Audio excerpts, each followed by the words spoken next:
तो हेलो दोस्तों, कैसे हो। मैं उम्मीद करता हूँ कि आप मस्त होंगे, स्वस्थ होंगे, अपनी पढ़ाई में अभ्यस्त होंगे। देखिए, बायोलॉजी का एक बहुत ही महत्वपूर्ण चैप्टर जो जैव प्रक्रम था, और इसमें हम लोग पोषण के बारे में जान चुके थे और पोषण के प्रकार के बारे में जान चुके थे। अब पोषण के प्रकार में एक टॉपिक था जिसमें था मानव में पोषण। ठीक है, तो मानव में पोषण, आइए हम बिना देरी के शुरुआत करते हैं। सबसे पहले एक बात कहूँगा आपसे कि अगर आप मेरे चैनल पर नए हैं तो सबसे पहले चैनल क्या करेंगे, सब्सक्राइब करेंगे और बेल आइकन दबा देंगे ताकि मैं जो भी वीडियो अपलोड करूँ वो सबसे पहले आपके पास पहुँचे। ठीक है, आइए बिना देरी के मैं शुरुआत कर रहा हूँ। देखिए, सबसे पहले हम जानते हैं ह्यूमन डाइजेस्टिव सिस्टम, मानव। अब हमको समझना जा सकता है ह्यूमन डाइजेस्टिव सिस्टम, इसको कहते हैं मानव पाचन तंत्र। पाचन तंत्र, एक बात समझिएगा, हमें पोषण के लिए हमें पोषण चाहिए, तो पोषण मिलेगा कहाँ से। तो पोषण के लिए सबसे जरूरी क्या है, ध्यान सुनिएगा। पोषण के लिए सबसे जरूरी है जो कुछ भी हम खाए पिए, जो कुछ भी खाते पीते हैं उसका क्या हो, पाचन। तो सबसे पहले हम लोग समझेंगे, देखिए ध्यान से, ये मानव का डाइजेस्टिव सिस्टम पूरा दिख रहा है, यहाँ से लगाए जो अब भी आपको सिस्टम यहाँ तक दिख रहा है, ये बात समझे ध्यान से। यहाँ से लगाए जो कुछ भी आपको सिस्टम पूरा दिख रहा है यहाँ तक, ये पूरा मानव का क्या है, पाचन तंत्र है। ठीक है, जिसमें क्या क्या है अब एक तक हम बात ध्यान से होते हैं। देखिए, इसमें मुख है, पहला मुख दिख रहा है, इसमें आपको दो चीज मिलेगा, टंग मिलेगा, इसके पास इस मुंह के पास दिखेंगे टीथ मिलेगा, जिसको हम लोग जीभ कहते हैं। टंग जीभ हो गया, और टीथ जिसको हम लोग दांत कहते हैं। ठीक है, टीथ। अब इसमें कुछ ग्लैंड्स मिलेगी, इस ग्लैंड को आगे चर्चा करेंगे कौन कौन सी होगी। साथ साथ में ये फोकस वाला हिस्सा जो होता है, ध्यान से देखिएगा, ये जो आहार नाल पूरा होता है, यहाँ से लेकर के यहाँ तक ये पूरी आहार नाल होता है। और आहार नाल में कौन कौन से अंग होते हैं इसको हम जानते हैं। तो चलिए बिना देरी के हम शुरुआत करते हैं। देखिए, सबसे पहले लोग समझते हैं पाचन क्या होता है। पहले पॉइंट को समझना है। देखिए, पहला हम समझते हैं कि पाचन क्या होता है। पाचन जिसको हम कहते हैं डाइजेशन।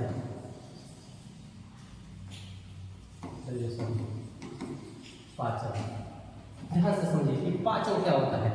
आप समझिए कि जो कुछ भी खाते पीते, क्या खाते हैं, जैसे मान लीजिए आप सेब खाते हैं, तो सेब खाने में थोड़ा सा परेशानी होगी। अगर काट करके उसको बारीक काट करके अगर खाएंगे तो खाने में आसानी होगी।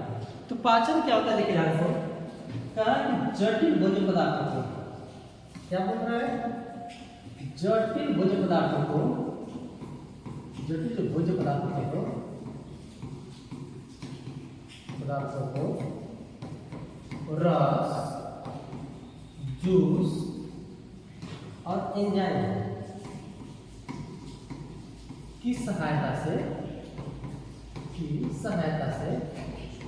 सरल भोज्य पदार्थों में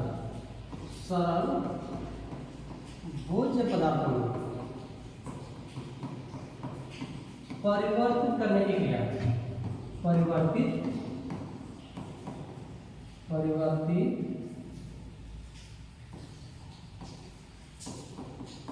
करने की क्रिया क्या कहलाती है, पाचन कहलाती है। बहुत ध्यान से समझिए। करें जो कुछ भी हम खाते पीते हैं, जैसे आप लोगों को अगर एक खड़ी रोटी दे दी जाए तो खाने में थोड़ा दिक्कत है, क्या कहते हैं, तोड़ तोड़ करके, दाल में भिगो करके, ऐसे कुछ खाते हैं। तो ध्यान से समझिएगा कि जो आप खड़ी रोटी नहीं खा सकते, खड़ा सेब नहीं खा सकते, तो वो जटिल भोज्य पदार्थ है। क्या हो गया, जटिल भोज्य पदार्थ, जिसको आप आसानी से ग्रहण नहीं कर सकते। इसको काट पीस करके, तो काटे पीसने के लिए क्या ध्यान से, पहला रस, जूस और एंजाइम।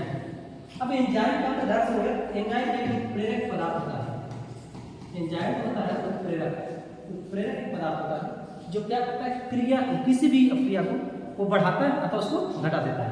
तो समझना, एंजाइम की सहायता से सरल भोज्य पदार्थों में, सरल मतलब छोटे छोटे टुकड़ों में तोड़ने की क्रिया क्या कहलाती है, पाचन कहलाती है। अब ध्यान से समझिएगा, पाचन में जितने भी अंग भाग होते हैं, कि पाचन की क्रिया में जितने अंग भाग लेते हैं, पाचन की क्रिया में जो अंग भाग लेते हैं,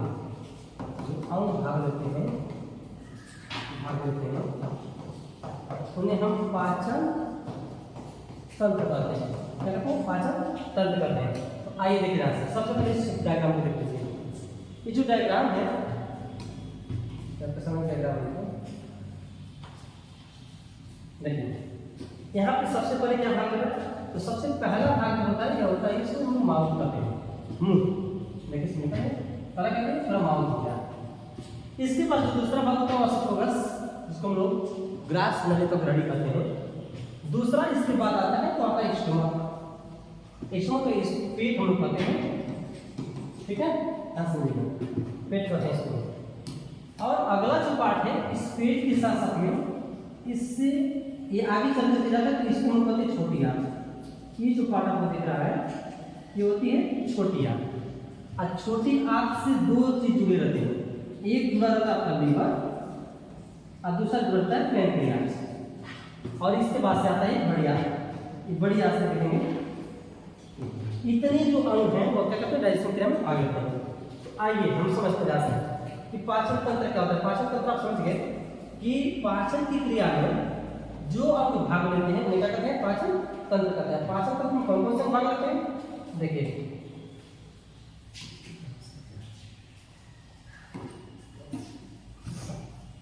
समझेंगे। पहला चीज पाचन तंत्र क्या होता है, तो सबसे पहले चीज समझना है पाचन तंत्र का जो सबसे पहला पार्ट है, पाचन तंत्र का जो सबसे पहला पार्ट है उसको हम समझते हैं। इसको कहते हैं आहार नाली। आहार नाली देखिए ध्यान से, एक एक पॉइंट बहुत बारीकी से समझिएगा, ठीक है। देखिए आहार नाली, तो सबसे पहले समझते हैं आहार नाली क्या होता है। एक चीज समझिए ध्यान से, इसको हम लोग फूड पाइप भी कहते हैं, इसको हम लोग फूड पाइप भी कहते हैं, आहार नाल। जो आहार नाल होता है मनुष्य के शरीर में, मैंने ऊपर दिखाया आपको, इधर देखेंगे ध्यान से, देखिए ये देखिए यहाँ से लेकर के, यानी यहाँ से लेकर के, और ये जो नली आपको दिख रही है यहाँ तक आने के बाद ये सारी जो क्रिया होंगी ये घूम करके यहाँ तक के भाग में, इनर तक के भाग में हम लोग आहार नाल कहते हैं। तो समझिए क्या है, इधर देखिए आहार नाल जो होता है यह लगभग मैं बात करूँ, यह लगभग 8 से 10 मीटर, 8 से 10 मीटर एक लंबी नली होती है। 10 मीटर नलिका होती है, लगभग 8 से 10 मीटर का एक लंबी नलिका होती है। जो मैं बताऊँ कि मुख्य द्वार से लेकर के, मुख से लेकर के गुदा द्वार तक चली जाती है। आहार नाल जो होता है वो लगभग 8 से 10 मीटर नली होती है, जो लगभग क्या करते हैं मुख से लेकर के कहाँ तक, गुदा द्वार तक, यहाँ तक क्या पूरी फैली रहती है, ठीक है। अगला चीज समझना है। अब इसके अंतर्गत कौन कौन से भाग आते हैं, तो ध्यान से देखिए। पहला जो इसका भाग होता है, पहला आहार नाल का पहला भाग होता है, इसको हम कहते हैं मुख, तो इसको मुख गुहिका भी कहा जाता है, मुख गुहिका। बहुत ध्यान से समझिएगा, हम लोग समझते हैं माउथ, ठीक है, माउथ। आप समझिएगा कि मुख क्या है, तो आप समझिए ध्यान से कि हम लोग सबसे पहले खाते कहाँ से, मुख से। तो मुख देखेंगे कि यहाँ पर एक मांसलिक संरचना होती है जो दो अधर होंठ के बीच में क्या खुलती है, दोनों अधर होठ के बीच में क्या करता है, खुलता है। यही भोजन का क्या होता है, सबसे पहले हम लोग भोजन यहीं से ग्रहण करते हैं। तो सबसे पहले भोजन का प्रवेश द्वार, भोजन का क्या हो गया, प्रवेश द्वार। तो पहला पार्ट है प्रवेश संविधा से, ठीक है। देखिए ये भोजन का प्रवेश द्वार हो गया, भोजन का प्रवेश द्वार। इसका देखिए मुख के ऊपरी भाग, मुख का जो सबसे परंगे तो ऊपरी भाग जो होता है सबसे ऊपर, सीधा एकदम ऊपर, इसका भाग हम लोग कहते हैं मुख का ऊपरी भाग तालु कहलाता है। आप समझेंगे, मुख का जो सबसे ऊपरी भाग होता है उसे क्या कहते हैं, तालु कहते हैं, ठीक है। अगला चीज समझिए, दो अंग जुड़े रहते हैं, कौन कौन से होते हैं, पहला चीज मुख से दो अंग जुड़े रहते हैं, दो अंग कौन कौन से, तो पहला एक आता है दांत, उसको हम टीथ करते हैं। और जो दूसरा अंग जुड़ता है उसको कहते हैं जीभ, उसको हम टंग कहते हैं। ठीक है, अब समझते हैं यहाँ से। देखिए मुख में सबसे पहले आपकी प्रवेश कर मतलब पाचन की क्रिया शुरू होगी। तो मुख में पाचन की क्रिया शुरू होगी तो इसमें दो महत्वपूर्ण अंग काम करेंगे। पहला काम करेगा दांत। तो आइए हम छोटे से दांत को समझ लेते हैं, दांत क्या होता है। ठीक है,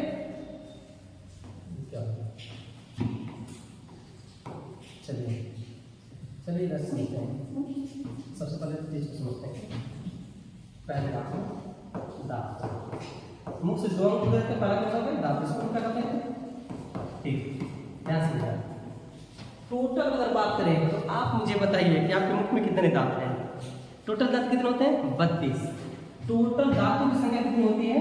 32। ध्यान से जाइए, टोटल दांत है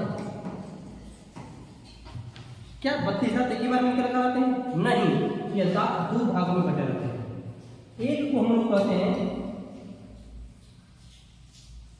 देखिए ठीक है दांत, एक को हम लोग कहते हैं अस्थायी दांत, अस्थायी, इसको कहते हैं अस्थायी। मुख्य रूप से दांत क्या कहते हैं? दो ही होते हैं, एक अस्थायी दांत होता है, एक अस्थायी दांत होता है। अस्थायी दांत की संख्या कितनी होती है? तो ये होता है, ये होती है 20 और अस्थायी दांत की संख्या कितनी होती है? तो 12। अब ध्यान से समझिएगा, जो 20 दांत होते हैं ये जिंदगी में दो बार आते हैं, इसलिए इसको द्विबारदंती भी कहते हैं। द्विबारदंती, जिंदगी में कितनी बार आते हैं? 20 दांत दो बार आते हैं, इसलिए इसको क्या करते हैं? देखेंगे छोटा सा बच्चा करता है, कुरकुरा नमकीन बिस्कुट खा कर क्या करता है? दांत को सड़ा देता है, तो वो दांत फिर एक बार टूट जाता है और टूटने के बाद फिर एक बार दांत आता है, इसलिए इसको क्या कहते हैं? दो बार हो गया और दो बार आने से कहते हैं द्विबारदंती। तो ये जो 20 दांत होते हैं दो बार, इसको हम लोग कहते हैं टेम्पोररी। अस्थायी दांत का कम टेम्पोररी टीथ करते हैं। ठीक है, आई परमानेंट टीथ हो गया। तो जो परमानेंट टीथ होता है, अस्थायी दांत जो होते हैं वो जिंदगी कितनी बार आता है? एक बार आता है। इसे ध्यान से समझिएगा, कोई कहता मार कर दांत तोड़ देंगे तो बताइएगा उससे कि मेरा जिंदगी में दांत अब आ चुका है, अब दोबारा नहीं आएगा, इसलिए दांत न तोड़ें। आइए समझिए, एक पॉइंट को समझते हैं। देखिए अब जो दांत होते हैं कि काम के आधार पर, दांत का कुछ काम होता है, क्या काम होता है? आइए समझते हैं। इस दांत का काम के आधार पे जो दांत होते हैं 4 प्रकार के होते हैं। कितने प्रकार होते हैं? 4 प्रकार के। तो पहले प्रकार समझिए, इसको हम कहते हैं कृंतक।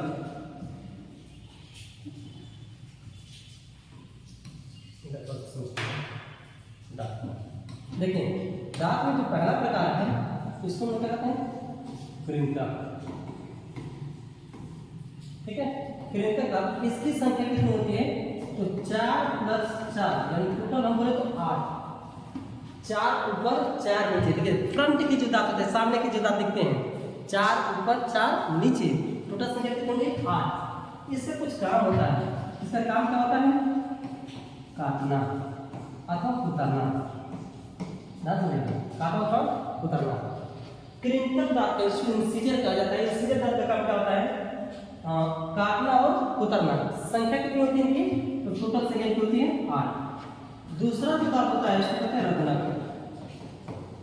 ध्यान से रत्नक, रत्नक की संख्या कितनी होती है? 2। तो 2 + ध्यान से 2 + 2 इसको कितना है? 4, यानी रत्नक दांत की संख्या कितनी हो गई? 4। इसका काम क्या होता है? इसका काम होता है चीड़ फाड़ करना, चीड़ फाड़ करना। अब एक चीज ध्यान से, यहाँ से क्वेश्चन आपसे पूछा जाता है कि मांसाहारी जीव किस दांत का प्रयोग करते हैं? तो पहला से समझेगा, जो मांसाहारी जो जीव होते हैं, मांसाहारी जो मांस खाते हैं, मांसाहारी जो जीव होते हैं ये इसी दांत का प्रयोग करते हैं चीड़ने के फाड़ने के लिए। जैसे आप गन्ना को चीड़ने के लिए क्या करते हैं? यहाँ से देखिए जैसे करते हैं, आप पूरा एकदम खा करते हैं, मतलब चीड़ फाड़ करते थे। साथ साथ में जो लेग पीस खाते थे, वहाँ दस पाएंगे तो पूरा आइट डालेंगे, करते नहीं करते हैं। तो एक दांत कौन सा होता है? रत्नक दांत होता है। तीसरा दांत जो लोग होते हैं अग्रचर्वक। ध्यान से समझिएगा, अग्र, तीसरा दांत है अग्रचर्वक। ध्यान से देखिए, प्रीमोलर्स। तो जो अग्रचर्वक दांत होते हैं इनकी संख्या कितनी होती है? तो 4 + 4 = 8। 4 + 4 = 8। अब एक चीज समझिएगा, जो अग्रचर्वक दांत होते हैं ये अभी थोड़ी बाद में आते हैं। अभी समझिएगा, इसका काम क्या होता है? कूटना पीसना। ध्यान समझिएगा, मतलब सीधे का इसका क्या होता है? तीसरा। अब चौथा जो दांत आता है उसको हम छरवड़ा कहते हैं, छरवड़ा। ठीक, आप समझिए। एक बार काउंटिंग कर लीजिए। 8 दांत यहाँ से, 4 दांत, 8 दांत, 12 दांत। अब 12 कितना हो? 20। अभी 20 दांत आपके कंप्लीट हो गए। अभी कितना बचा है? 12। अब ध्यान से समझिएगा, तो अगर चरम दांत होते हैं उनकी संख्या हो जाती है, ये आते हैं 6 + 6। ध्यान से 3 इधर 3 इधर, तो नीचे भाग कितना हो गया? 6। आज 6 किसके का लेंगे? ऊपर, तो 3 + 3 यानी 6 तो ये हो गया, एक साइड का नीचे का, अच्छे जो क्या ऊपर का, तो 6 + 6 कितना हो गया? 12। इस 12 दांत का भी काम होता है पीसना। ध्यान से, दोनों दांतों का काम होता है पीसना, लेकिन पीसने में 2 प्रोसेस होता है। जैसे आप गेहूं को जब पिसवाने निकल जाते हैं तो देखेंगे एक दर्रा दरा जाता है और एक मैदा पीसा जाता है। समझ नहीं समझ रहे? ये जो दांत होता है क्या करता है? पहले दर देता है और दरने के बाद एकदम पीसने का महीन मैदा बना दे। अब तो अब ध्यान से समझिए कौन कौन सा। अभी आपको मैं यहाँ पे बताया था 20 और 12, ठीक ना? अब समझिए 20 दांत क्या है। ये 8 दांत पहले निकल जाते हैं, ये भी 8 दांत, 4 दांत के तो पहले निकल जाते हैं। और इसमें ध्यान से 12 दांत होते हैं वो 8 + 4 के प्रोसेस, ये 4 8 दांत होते हैं वो पहले निकलते हैं, और ये 8 4 ये दांत होते हैं वो क्या होते हैं? बाद में निकलते हैं। बाद में निकलने की वजह से कब निकलते हैं? तो ध्यान से ये हो निकलते हैं 18+। जब आप 18 साल हो जाते हैं तब निकलते हैं। तो ध्यान से जो ये 12 दांत बाद में निकलते हैं उनको हमने नाम देते हैं, जिसका नाम होता है विजडम टीथ। जब आप 18 साल हो जाएगा तो आप बुद्धिमान हो जाएंगे, तब आपको कोई कहेगा नहीं बेटा आप पढ़ो, ऐसा कोई नहीं कहेगा। इसलिए अभी आपसे कहा जाता है कि आप पढ़ो, क्योंकि आपके पास बुद्धि कम है, बुद्धि अभी नहीं है। क्यों नहीं? क्योंकि अभी आप बुद्धि वाले दांत नहीं निकले। आप समझ नहीं समझ गए? आप समझो ध्यान से, दांत आप समझ गए। अगला टॉपिक को समझते हैं। देखिए अब दांत का काम हो जाए तो पाचन क्रिया में दांत का काम क्या होगा? पाचन क्रिया में दांत का काम होगा कूटना, पीसना, उसको चीर फाड़ करना। किसका काम हो गया? दांत का। अब दांत के साथ साथ में आर्गन्स काम करता है, अंग काम करता है, जिसका नाम है जीभ। दूसरा जो अंग है, ध्यान से समझो, जो दूसरा अंग है वो है जीभ। इसको टंग कहते हैं, ठीक है? ध्यान से समझो। जीभ, दांत और जीभ का एक स्पेशली और वीडियो में आपको बना दूंगा, ठीक है? लेकिन अभी आप इसको समझिए ध्यान से। जीभ क्या होता है? तो जीभ एक संवेदी होता है। जीभ क्या है? संवेदी अंग। संवेदी किसे कहते हैं? सेंस ऑर्गन, जो मैं क्या करें? ज्ञान दे, ज्ञान दिलाए, बताए। तो जीभ कैसा है? संवेदी अंग। दूसरा पॉइंट समझिए, ये हम क्या करते हैं? स्वाद का एहसास बताते हैं। क्या करते हैं? स्वाद बताते हैं।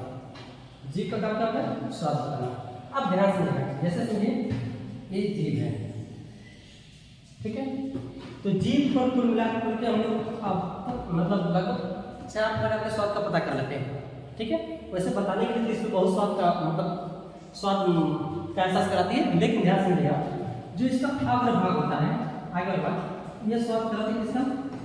मीठा का। ध्यान से देखिएगा, जीभ का जो अगला भाग है वो किसका एहसास कराते हैं? मीठा का। इसी के साथ साथ एक इधर वाला, एक इधर वाला, इधर वाला जो भाग होता है वो क्या होता है? साल्टी होता है। साल्ट बन जाता है नमकीन का, नमकीन का ऐसा दिखाते हैं, ठीक है? अगला भाग से जो इसका फर्स्ट भाग है, उसका सबसे पिछला भाग वो क्या करते हैं? बड़ा भाग। ऐसी साइड में जो ये भाग होता है ये क्या करता है? खट्टा का, खट्टा। आज जो बीच वाला भाग है इसका काम है तीखा। तो लगभग आप समझ गए होंगे कि जीभ का अगला भाग मीठा, साइड वाला जो भाग होता है साल्टी या नमकीन का, इसके जस्ट ऊपर वाले भाग खट्टा का, और सबसे पीछे कड़वा का, बीच में किसका पता चलता है? तीखा का। तो जो जीभ होती है ये हमें क्या करती है? स्वाद का एहसास दिलाती है। अब जीभ पर स्वाद कलिकाएं पाई जाती है। स्वाद कैसे दिलाएगी? जब इस पर क्या पाई जाएंगी? स्वाद कलिकाएं। इन स्वाद कलिकाओं को हम लोग पीपला कहते हैं। क्या कहते हैं? पीपला कहा जाता है। ध्यान समझिएगा, जीभ पर स्वाद कलिकाएं पाई जाती हैं जो क्या करते हैं? स्वाद का एहसास दिलाते हैं। अब समझिए जीभ जो होती है, अगला पॉइंट समझिए, जो जीभ होती है उस पर नहीं ठीक है, ध्यान से, जो जीभ होती है इस पर 3 लारी ग्रंथियां पाई जाती हैं। जीभ पर क्या पाई जाती है? लारी ग्रंथियां पाई जाती हैं। लारी ग्रंथियां क्या करती है? ध्यान समझिएगा, लारी ग्रंथियां का काम क्या होता है? लारी ग्रंथियां का काम होता है लार का स्राव करना, लार का स्राव करना। अब ध्यान समझिएगा, जो लार बनता है, अगला समझिए, जो लार बनता है, लार का स्राव करना, जो लार बनता है, तो लार में मुख्य रूप से, लार में जो होता है मुख्य रूप से 2 महत्वपूर्ण एंजाइम पाए जाते हैं। अब समझो एंजाइम क्या है, याद प्रदान करें। लार में 2 महत्वपूर्ण एंजाइम पाए जाते हैं। कौन कौन सा? तो पहला एंजाइम है जिसको हम कहते हैं टायलिन। ध्यान समझिएगा, मुख में पूछेगा कौन कौन सा एंजाइम पाया जाता है, तो पहला टायलिन। दूसरा जो होता है वो पाया जाता है लाइसोजाइम, लाइसोजाइम, ठीक है। पहला टायलिन, दूसरा लाइसोजाइम। टायलिन का काम क्या होता है? टायलिन का काम होता है कार्बोहाइड्रेट्स का पाचन करना, कार्बोहाइड्रेट का पाचन करना।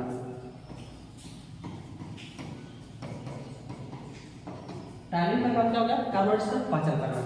साथ साथ में ध्यान से, जो लाइसोजाइम होता है क्या करता है?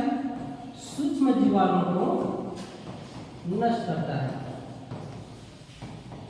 अब समझिए ध्यान से, देखिए छोटे छोटे बच्चे होते हैं, क्या करते हैं? बिना हाथ धोए खाना खा लेते हैं, या आप खाना खाए बैठे हैं तो देखें क्या उसमें मक्खियां बैठ जाती हैं, तो आप उस खाने को आराम से खा डालते हैं। खा डालते तो ध्यान समझिएगा, हाथ नहीं धुले तो हाथ में कुछ जर्म्स आपके मुख में चले गए, तो मुख में गए तो मुख में मारने का काम कौन करेगा? तो ये काम करता है लाइसोजाइम, यानी सूक्ष्म जीवाणु जो आपके मुख में प्रवेश कर जाते हैं उसको कौन मारता है? लाइसोजाइम। जो टायलिन होता है क्या करता है? कार्बोहाइड्रेट्स का पाचन करता है। और कार्बोहाइड्रेट्स का जो पाचन का होता है तो पूर्ण रूप से नहीं होता है, आंशिक होता है, मतलब थोड़ा बचता है। बस में आ गया। अब एक चीज समझिए ध्यान से, टायलिन तो कार्बोहाइड्रेट्स का पाचन कर दी। अभी एक चीज आप समझे नहीं कि पाचन पहले किस चीज का करना है, तो ध्यान से, जो पाचन करना होता है उसमें 3 चीज का होता है। पहला कार्बोहाइड्रेट, आगे समझिए सी इसको कर देते हैं। दूसरा पाचन कर रहा था प्रोटीन का, इसका प्रोटीन, इसको हम क्या करते हैं? ई कर देते हैं। समझ ध्यान से, क्या हो जाता है? तीसरा जो पाचन करना था वो था वसा का, इसको फैट कहते हैं। ध्यान से समझिए, पहला तो कार्बोहाइड्रेट्स का पाचन हो गया, कहाँ हुआ? तो कार्बोहाइड्रेट्स का पाचन करना मुख में, क्या हो गया? मुख में। कौन किया? टायलिन किया। कार्बोहाइड्रेट्स का पाचन कौन किया? टायलिन किया। साथ साथ में जो सूक्ष्म जीवाणु उसको नष्ट कर दिया, लाइसोजाइम। इस तरह से मुख में, इस तरीके से मुख में का पूरा पाचन हो गया। किसका? कार्बोहाइड्रेट्स का। अभी आंशिक पाचन हुआ है, अभी बचा हुआ है। अब जो कार्बोहाइड्रेट्स का पाचन हो गया तो कुछ पचित हो गया, कुछ अपचित। तो ध्यान समझिएगा कि मुख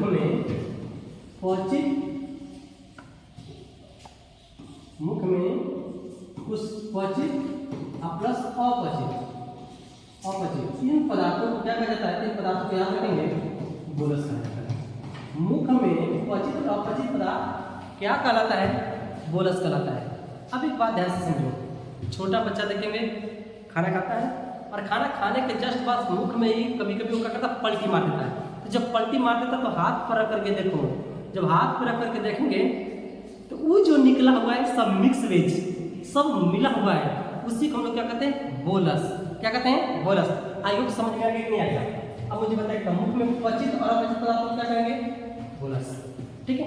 अब जो बोलस होता है वो पाचन की अगली कड़ी में जाता है। ध्यान रखिए, पाचन के अगले भाग में, अगला भाग क्या है? जरा इसको समझ लेते हैं। देखिए, पाचन का जो अगला भाग है वो है ग्रास नली। अगला भाग, जो दूसरा भाग है पाचन का, उसको हम कहते हैं ग्रास नली। ग्रास नली, अतः इसको ग्रसनी भी कहा जाता है। बात समझ आ रही है? ग्रास नली और ग्रसनी। पाचन का जो अगला भाग क्या है? ग्रास नली। ग्रास नली देखा जाता है, इसमें पाचन नहीं होता, बड़ा समझेगा, इसमें कोई पाचन नहीं होता है। क्यों नहीं पाचन होता? क्योंकि इसमें कोई ऐसा एंजाइम नहीं है जो पचाए उसको। दूसरा चीज, इसमें श्लेष्मक पद पाए जाते हैं, इसमें श्लेष्मक ग्रंथि पाई जाती है। ये ग्रंथियां क्या करती है, तो श्लेष्मा का स्राव करती है, श्लेष्मा का। अब इस श्लेष्मा क्या होता है, तो जैसे ध्यान समझिएगा, जहाँ कहीं पर अगर पानी लग जाता है, जहाँ कहीं अगर पानी लगता है तो पानी में काई जम जाती है। तो काई क्या काम करती है, फिसलाने का काम करती है। क्या काम करती है, फिसलाने का। तो ठीक जो श्लेष्मा की परत होती है वो श्लेष्मा का स्राव करती है, श्लेष्मा का काम होता है क्या, फिसलाना।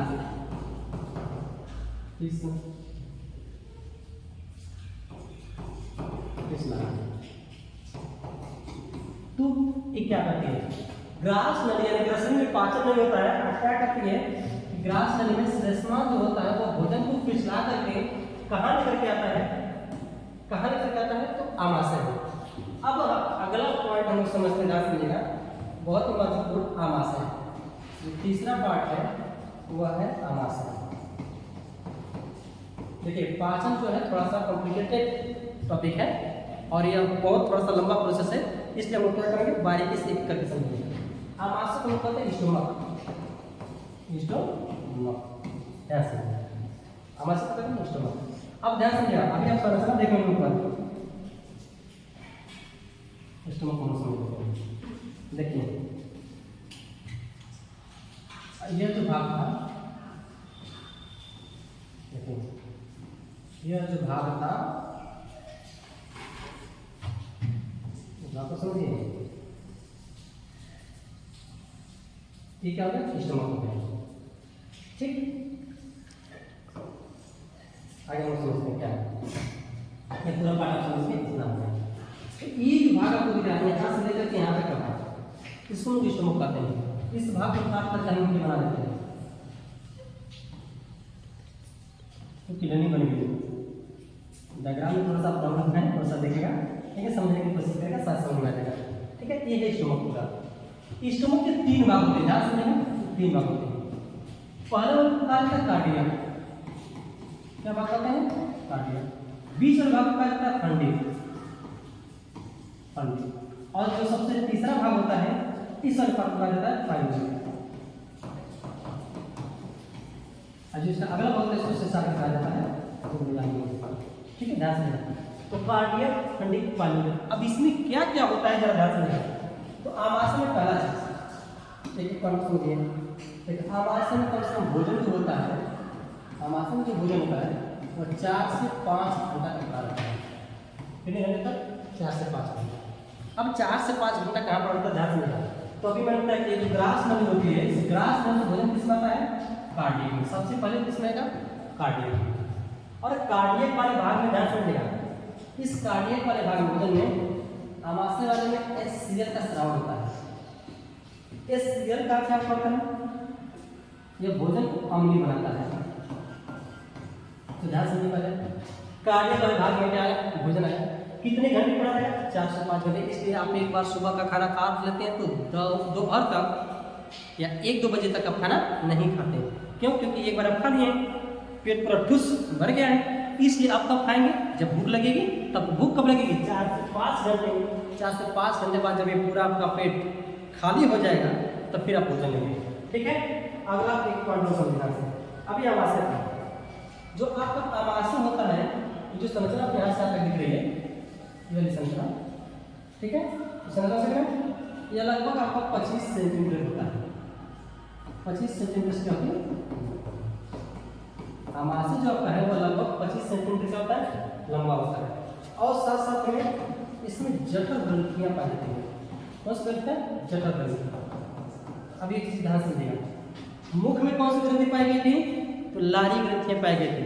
पूछेगा आपसे आमाशय में कौन सी ग्रंथि पाई जाती है, तो जठर ग्रंथि पाई जाती है। जठर ग्रंथि का काम क्या होता है, जरा यहाँ से समझिए। जो जठर ग्रंथि होती है वह क्या करती है, HCl,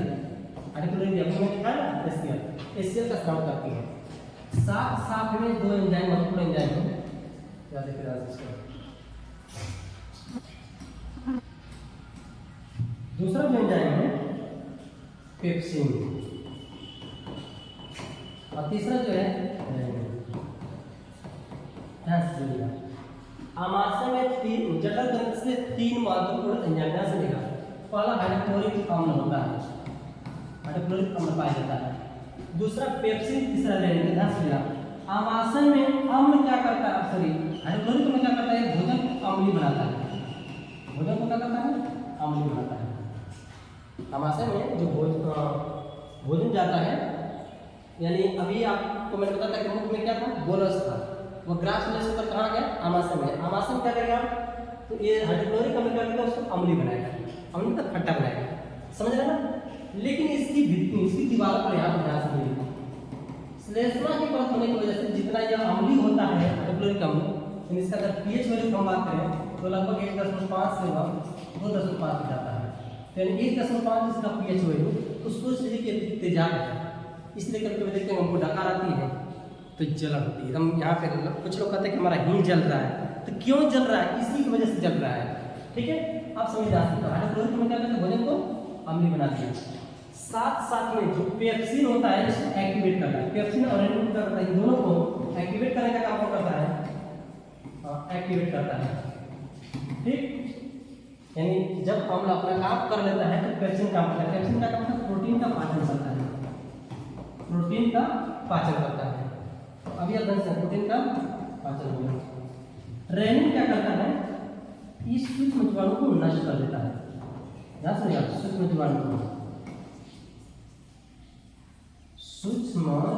क्या करता है, नष्ट करता है। इसके साथ ही साथ दूध में एक प्रोटीन पाई जाती है, इस प्रोटीन का नाम है केसीन प्रोटीन। दूध में पाई जाने वाली protein casein protein. Casein protein क्या करता है, पाचन करता है। तो ध्यान समझिएगा, देखिए ध्यान से, तो यह अच्छी क्रिया थोड़ा सा आ गई है, समझिएगा, इसमें नहीं। दूध में केसीन प्रोटीन पाई जाती है, इसका क्या करता है, पाचन करता है। अब छोटा बच्चा देखेंगे जो 6 महीने तक बच्चा होता है वो क्या करता है, दूध पर ही डिपेंड रहता है। तो जो दूध पर डिपेंड रहता है छोटा बच्चा, तो अब उसके अंदर दूध कहाँ से पच जाता है, तो समझिए जैसे उसके आमाशय में सबसे ज्यादा जो स्टोर होता है किसका होता है, रेनिन। इसीलिए छोटा बच्चा हाथ भी नहीं धोता है, खेलता रहता है, मिट्टी खाते रहता है, उसको कोई बीमारी नहीं पड़ती है ना, बिल्कुल स्वस्थ रहता है, उसको कोई दिक्कत नहीं होती है। दिक्कत क्यों नहीं होती है, इसके लिए रेनिन जिम्मेदार है। तो रेनिन क्या करता है, दूध में केसीन प्रोटीन का पाचन कर देता है, साथ ही साथ सूक्ष्म जीवाणु को क्या करता है, नष्ट करता है, जिससे बच्चा बिल्कुल खुशहाल रहता है, मस्त रहता है। समझा गया ना। अब एक समझना है, अब इसमें इसके 3 भाग जो मैं आपको बताया,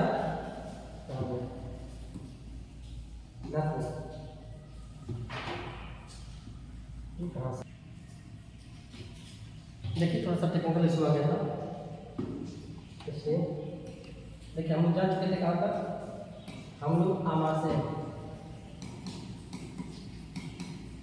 के पार्ट को जा चुके थे। मैंने आपको बता दिया था ये जो भाग था आमाशय का पार्ट, हम 3 भागों में इसको कर चुके, बांट चुके थे, 3 भाग हम जान चुके थे, ठीक है। अगला ध्यान समझिए, इस आमाशय से जो अगला पार्ट आता है, अगला जो भोजन जाता है, ये जाता है छोटी आंत। तो इसका तीसरा इसका जो चौथा पार्ट क्या है, छोटी आंत, छोटी आंत। इसको इस्तेमाल करते हैं,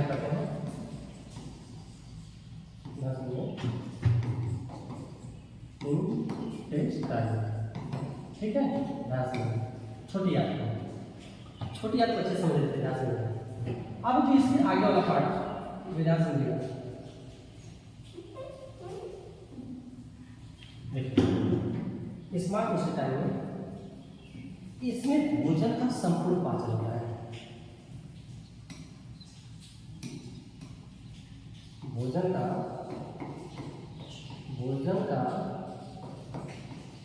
संपूर्ण पाचन, यानी पूरा भोजन कहाँ पचेगा, तो छोटी आंत।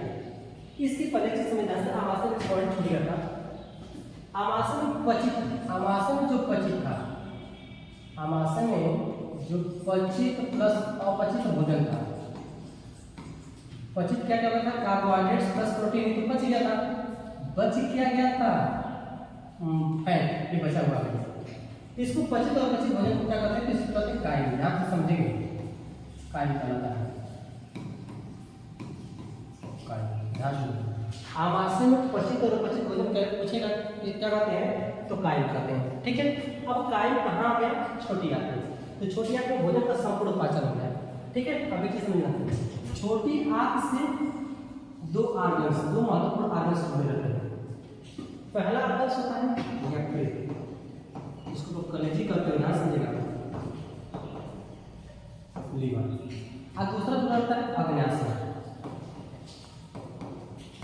उसको अपन पेनक्रियास कहते हैं, पेनक्रियास। ठीक है, अब ध्यान से इसमें पहला क्या है यकृत। अब हम लोग यकृत को समझ लेते हैं। सबसे महत्वपूर्ण पार्ट आपका है, ध्यान समझिएगा यकृत। इस यकृत पर मैं एक आपका अलग से भी वीडियो को बना करके प्रोवाइड कर दूंगा, ठीक है, क्योंकि थोड़ा सा बड़ा टॉपिक है। ठीक है, सबसे बड़े ध्यान से जो यकृत होता है यह शरीर की, ध्यान समझेगा, शरीर की सबसे बड़ी एवं भारी ग्रंथि, सबसे बड़ी एवं भारी ग्रंथि। पूछेगा आपसे शरीर की सबसे बड़ी एवं भारी ग्रंथि कौन होती है? यकृत होती है, समझे?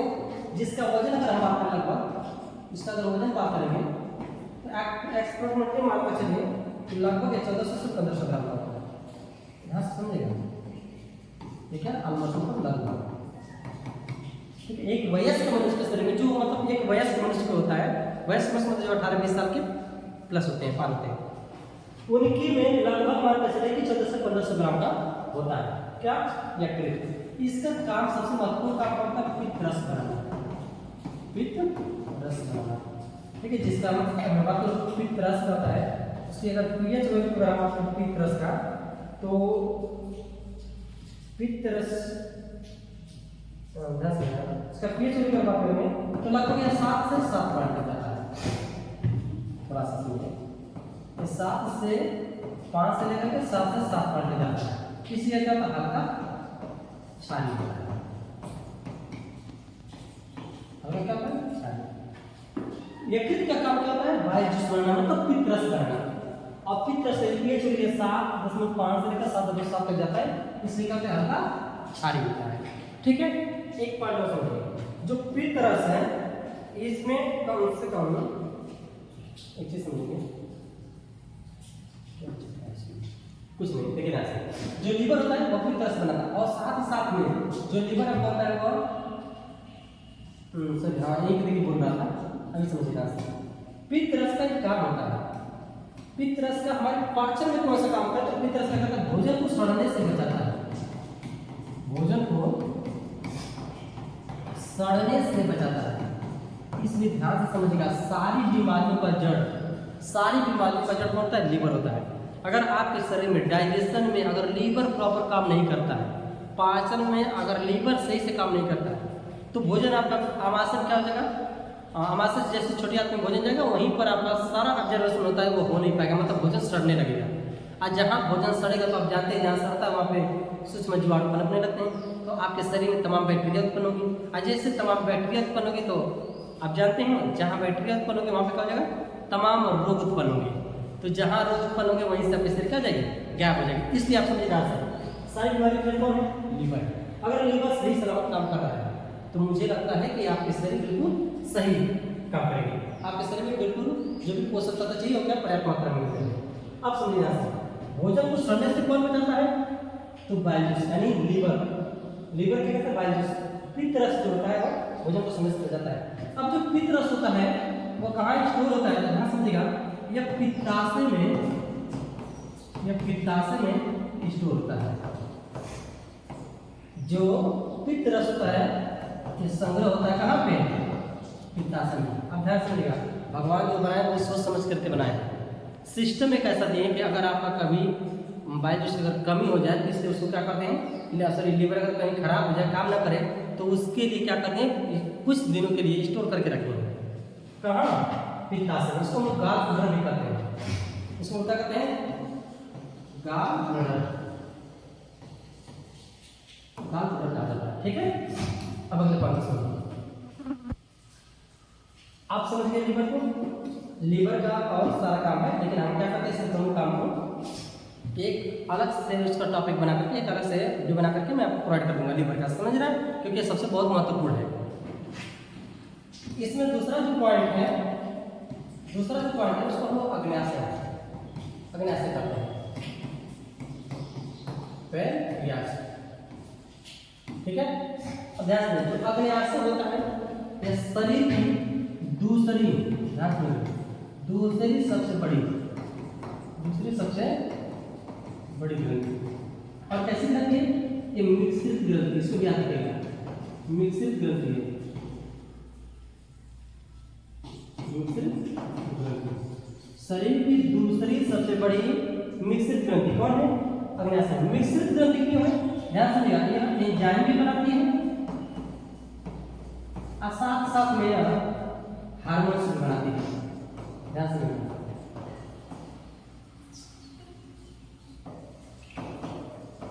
हार्मोन्स का स्राव करती है। ध्यान सुनिएगा, तो मिश्रित ग्रंथि क्या कौन सी कहलाती है? जो एंजाइम और हार्मोन्स दोनों का स्राव करती है, मिश्रित ग्रंथि कहलाती है। कौन सा हार्मोन्स बनाती है इसको समझ लीजिए, ये बनाती है इंसुलिन। इंसुलिन आप लोग सुने भी होंगे, जो हमारा पैनक्रियाज होता है, जो हमारा अग्न्याशय होता है, वो सबसे महत्वपूर्ण हार्मोन्स इंसुलिन का स्राव करती है। और इंसुलिन काम क्या करता है? इंसुलिन जो होता है तो हम लोग के अंदर डायबिटीज होती है, इसको लोग मधुमेह शुगर कहते हैं। इंसुलिन क्या करती है? ये शुगर को कंट्रोल करती है। अगर इंसुलिन की कमी होगी तो हमारे शरीर में जाएगा शुगर, यानी डायबिटीज बढ़ जाएगा। ठीक है, तो यह एक बहुत महत्वपूर्ण बीमारी है, बहुत खतरनाक बीमारी है, जिसको हम लोग शुगर के नाम से जानते हैं। शुगर से क्या करती है? रक्षा करती है, शुगर से बचाती है। कौन? इंसुलिन। इंसुलिन कौन बनाता है? मिश्रित ग्रंथि का पैनक्रियाज। ठीक है, अगला ऑप्शन इस अग्न्याशय में ध्यान सुनिएगा, एक अग्न्याशयी रस का स्राव करती है, अग्न्याशयी रस का स्राव करती है। ठीक है, अब अग्न्याशयी रस में क्या क्या होता है? पहला चीज ध्यान सुनिएगा, इसमें होता है क्या? ट्रिप्सिन, दूसरा एमाइलेज, और तीसरा lipase. Trypsin, amylase, lipase. Trypsin क्या करता है? प्रोटीन को पचाता है। अब आप मुझे बताइए, पहले प्रोटीन कहाँ पचाता है? आमाशय में। कहाँ पचाता? आमाशय में। कौन पचाया था? Pepsin. P for pepsin, P for protein. तो प्रोटीन का पाचन कौन किया था? पेप्सिन। कहाँ पे? आमाशय में। अब प्रोटीन कहाँ पच रहा है? मतलब छोटी आंत। कहाँ पचा? छोटी आंत। कौन पचा है? अग्न्याशय से जो रस प्राप्त हो रहा है, अग्न्याशयी रस। अग्न्याशयी रस में कौन सा एंजाइम है? ट्रिप्सिन। ये तीनों एंजाइम ध्यान सुनिएगा, ये तीनों एंजाइम। इसमें ट्रिप्सिन किसको पचा रहा है? प्रोटीन का। अब यहाँ पे प्रोटीन पूर्ण रूप से पचेगा। ध्यान सुनिएगा, मैंने पहले बताया कि छोटी आंत में भोजन का संपूर्ण पाचन। अब ट्रिप्सिन ये क्या हो जाएगा? पूर्ण रूप से पचेगा। दूसरा एमाइलेज, ये किसको पचाता है? कार्बोहाइड्रेट्स को। कार्बोहाइड्रेट कहाँ पचा था? ये कहाँ पचा था? मुख में। कौन पचाया था? टाइलिन। याद करिए, वहाँ पे टाइलिन पचा था। यहाँ कौन पचा रहा है? एमाइलेज। ठीक है, इसका भी क्या होगा? पूर्ण पाचन। ठीक है, तीसरा कौन सा है? लाइपेज। तो लाइपेज किसका पाचन करता है? तो वसा। कौन बचा था? वसा को। वसा को वसी हम लोग में बदल देता है। वसा का करता है, वसी हम लोग करता है, चेंज कर देता है। अब मेरे पास में ध्यान से आप यहाँ पे देख रहे हैं trypsin, amylase, lipase, protein, carbohydrates, वसा, इन तीनों का पूर्ण पाचन कर दिया। क्या कर दिया? पूर्ण पाचन। और मैंने आपसे कहा था किसको किसको बचा रहा है? प्रोटीन को, फैट को और कार्बोहाइड्रेट्स। इन्हीं तीन का पाचन होता है। बाकी विटामिन और जो मिनरल्स होते हैं ये पचित पदार्थ हैं। ठीक है, ध्यान से प्रोटीन भी पच गया, फैट भी पच गया, कार्बोहाइड्रेट्स भी पच गया। पूर्ण रूप से पाचन कहाँ हो गया? छोटी आंत में। ठीक है, अब आगे बात समझिए। अब जो इसमें भोजन पच गया है, कायम जो इसमें पूर्ण रूप से पच गया है, इसमें भोजन का अब्जर्वेशन होता है। एक पॉइंट और समझिए। अब देखिए एक डायग्राम आपको मैं समझाता हूँ। ठीक है, वो ध्यान से देखिएगा। इसमें मैंने कहा था कि जो मुख है, मुख से जो नली आई है, इस नली के बाद से ये क्या हो गया? आपका आमाशय वाला हिस्सा हो गया। ठीक है, आमाशय वाला हिस्सा हो गया। अब आमाशय से यहाँ से देखेंगे एक ऐसी नली निकली होती है, ये नली ऐसे जाती है। ठीक,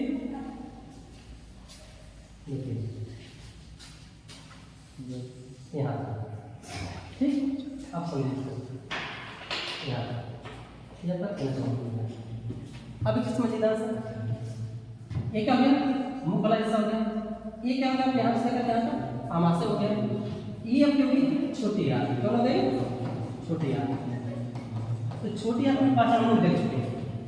अब छोटे आंत की दीवार पर ध्यान से देखें, एक उंगली जैसे है, इस उंगली नुमा संरचना होती है जिसको हम लोग क्या करते हैं ध्यान से देखें। तो छोटी आंत की दीवार पर समझेंगे, देखो यहाँ पे छोटी आंत की दीवार पर यानी भित्तियों पर एक अंगुली नुमा संरचना होती है, अंगुली नुमा संरचना होती है, संरचना जिसको क्या कहा जाता है, जिसको कहा जाता है बिल्ली। क्या कहते हैं बिल्ली, अथवा जिसको बिल्ली अथवा बिलाई कहा जाता है, मेरा सागु। छोटी आंत की भित्तियों पर अंगुली नुमा संरचना होती है जिसको बिल्ली अथवा बिलाई कहा जाता है। ये क्या करता है, ये जो भी भोजन आप खाए पिए थे वो पच गया था, इसका पूर्ण रूप से क्या करती है, आप जानते हैं अवशोषण करते हैं, अवशोषण करते हैं। ठीक है, इसके बाद से जो शेष बच जाता है, जो शेष बचता है वो छोड़ दिया जाता है कहाँ पे, बड़ी आंत। अब हम समझते हैं बड़ी आंत। ठीक है, यहाँ तक मुझे लगता है कि आपको अच्छी तरह से समझा गया। ठीक है, एक बात और समझते हैं, यहाँ से देखिए छोटी आंत यहाँ से लेकर के यहाँ से लेकर के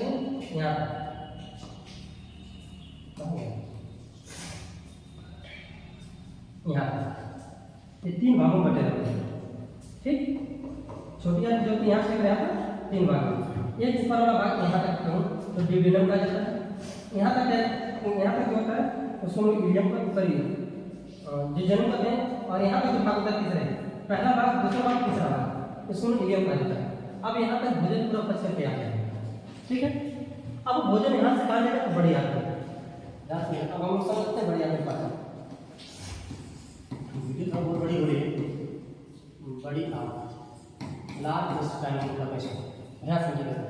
इसमें भोजन का पाचन नहीं होता, भोजन का पाचन सब कुछ हो गया। आप लोग देखेंगे कि यहाँ पर भोजन संपूर्ण रूप से पच करके जो इसमें पोषक तत्व थे, जो न्यूट्रिएंट्स था वो अवशोषण हो गया, इसका अवशोषण हो गया था।